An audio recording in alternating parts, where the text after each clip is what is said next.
Salutare tuturor! Bine v-am găsit, dragilor, la un nou videoclip. Bineînțeles că toată lumea știe de beneficiile păpădiei. Este foarte bună sursă de vitamine, de minerale, proteine. Este bună pentru întărirea sistemului imunitar, mai ales acum primăvara.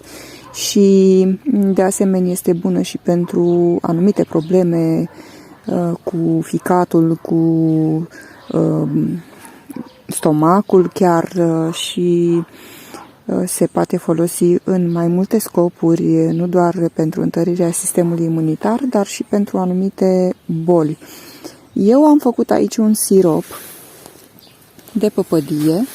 Acesta este făcut cu miere de albine, mierea noastră de albine, dar înainte, când nu aveam miere de albine, acum câțiva ani buni, foloseam zahărul.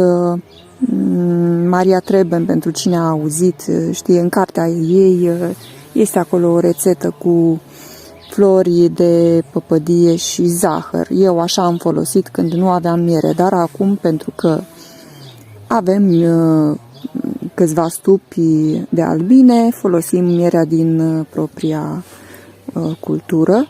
Și ce pot să spun este faptul că se recomandă să nu se spele florile în momentul în care facem maceratul din păpădie cu miere de albine, însă eu am preferat să le spăl, să le culeg și să le spăl în mai multe ape, pentru că chiar dacă ele sunt din surse sigure, sunt ferite aici, în momentul în care le recoltăm vom constata faptul că sunt pline de furnici și alte gângănii și n-am vrut să am și furnici în mierea mea, în siropul acesta cu miere de albine, așa că am preferat să le spăl bine în mai multe ape și să le pun într-o strecurătoare, după care să le șterg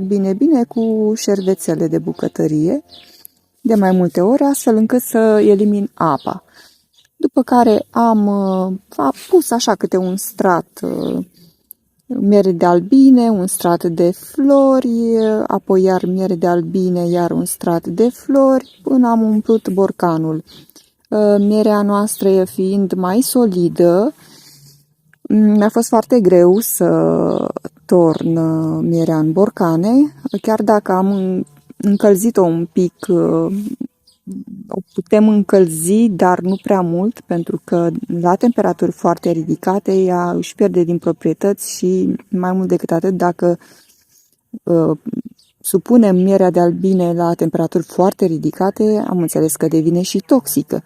De aceea nu se pune miere de albine în ceaiul fierbinte. Dar eu cum am procedat? M-am folosit de niște bețișoare chinezești speciale. Puteam să folosesc orice altceva, dar le-am avut în dotare și am încercat să folosesc acele bețe ca să pot să îmi pun mierea de albine în borcan. Neavând o linguriță de lemn, am folosit coada de lingură normală și m-am descurcat foarte bine cu acea ustensilă, după care am pus borcanul undeva la soare. Acum s-a răcorit afară, e o perioadă răcoroasă și va trebui să iau borcanul în casă, pentru că sunt temperaturi prea scăzute acum. Deja a trecut o săptămână de când am făcut acest macerat la rece și îl mai las vreo 2 săptămâni. Am grijă să agit în fiecare zi borcanul, după care voi strecura și voi consuma pentru întărirea sistemului imunitar. Prefer să fac așa, puțin câte puțin, pentru că mierea, iată, suntem acum 12 mai și avem păpădie. Păpădia înflorește mereu și prefer să fac câte un borcănaș așa micuț, cantități mici, decât să fac cantități prea mari în borcane mari. Voi strecura, nu am ceva special, nici pânză, nu am pânză specială pentru strecurare. Eu folosesc strecurătoarea de ceai, cu ea îmi fac toată treaba. Și nu doar maceratul acesta, ci și atunci când pregătesc califile, spre exemplu, tot, sau uleiurile medicinale, tot strecurătoare normală de ceai folosesc, asta am în dotare, asta folosesc. Da, cam atât, dragilor, pentru ziua de astăzi. Am mai făcut și alte macerate, spre exemplu, maceratul de flori de salcâm tot în miere la rece. Încă mai sunt flori de salcâm, dacă nu l-ați făcut, părerea mea este că ar trebui să faceți măcar un borcănaș micuț.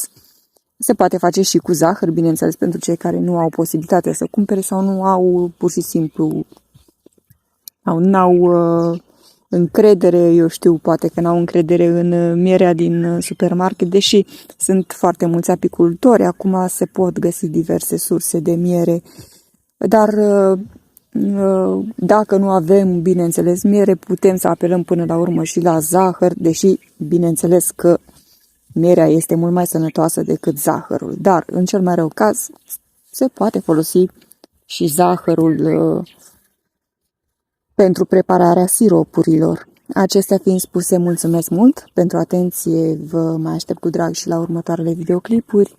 Până atunci vă doresc multă sănătate, spor la treabă să aveți, la revedere!